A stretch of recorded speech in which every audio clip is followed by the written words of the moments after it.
menuliskan buku Soeharto itu penerus ajaran politik Soekarno.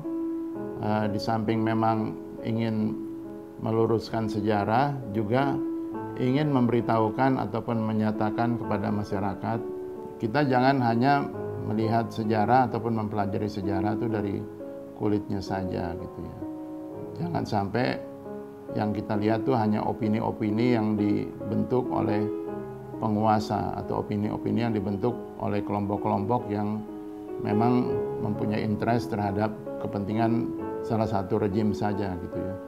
Ternyata yang namanya Orde Baru itu tidak sepenuhnya orsinil gitu. Karena Orde Baru ini ternyata banyak meneruskan pemikiran-pemikiran Soekarno gitu ya. Contohnya banyak hal yang dilakukan oleh Pak Harto secara politik itu mempelajari ataupun meniru politik yang dilakukan oleh Presiden Soekarno di masa dia berkuasa. Sebetulnya kalau kita pelajari sejarah, Soeharto itu memerintah jauh lebih lama daripada Soekarno. Itu Soeharto memerintah 32 tahun. Sedangkan Soekarno kita ambil patokan setelah dekret 5 Juli 1959 itu hanya memerintah sampai dengan tahun 1966, jadi hanya 7 tahun.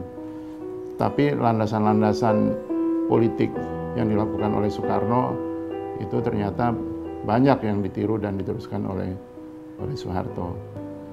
Dan bahkan temuan-temuan yang saya teliti, Soeharto ini justru hanya memodifikasi saja apa yang telah dilakukan oleh Soekarno sesuai dengan kepentingan politik dia gitu ya.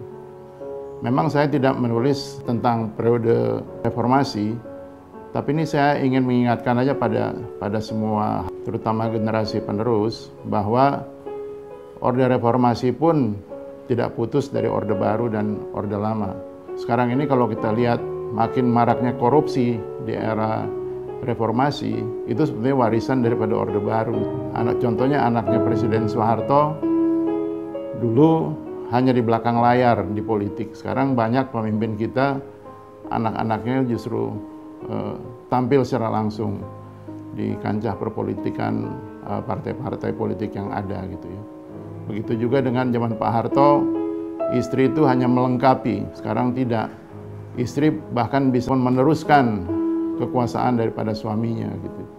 Beberapa contoh di kabupaten-kabupaten pada saat suaminya berakhir masa jabatannya, istrinya yang meneruskan. Jadi dibilang reformasi itu memperbaharui Orde Baru itu ternyata tidak tepat juga, sama dengan pada saat Orde Baru menyatakan diri memperbaiki Orde Lama. Sejarah itu tidak pernah terputus. Orang-orang berpikir simplistik atau menyederhanakan persoalan, berpikir hanya kulitnya saja. Mereka tidak tahu bahwa sebetulnya penderitaan ataupun kesulitan yang dialami sekarang ini justru itu akibat daripada rejim Orde Baru. Di zaman rejim Orde Baru, hampir semua kekayaan negara kita itu digadaikan kepada pihak-pihak asing. Akibatnya apa? Akibatnya kedaulatan kita di bidang ekonomi hampir tidak ada. Hutang luar negeri begitu tinggi, hampir tidak bisa kita bayar. Pada saat kita mengadakan reformasi, justru itulah puncak daripada kesulitan ekonomi yang kita capai.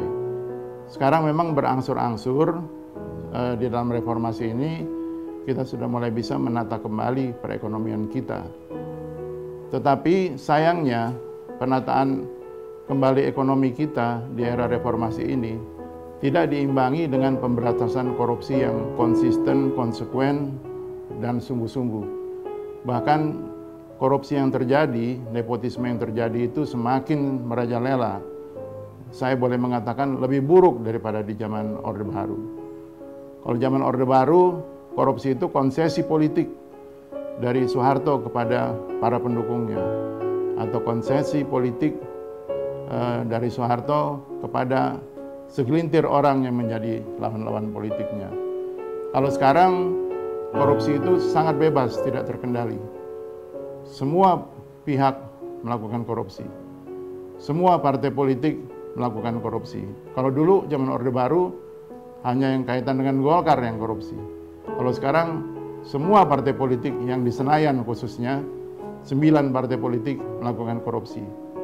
Korupsi yang mereka lakukan itu justru sangat-sangat merugikan masyarakat secara langsung karena berkaitan dengan RAPBN, berkaitan dengan anggaran pendapatan dan belanja negara yang mestinya digunakan untuk kesejahteraan rakyat.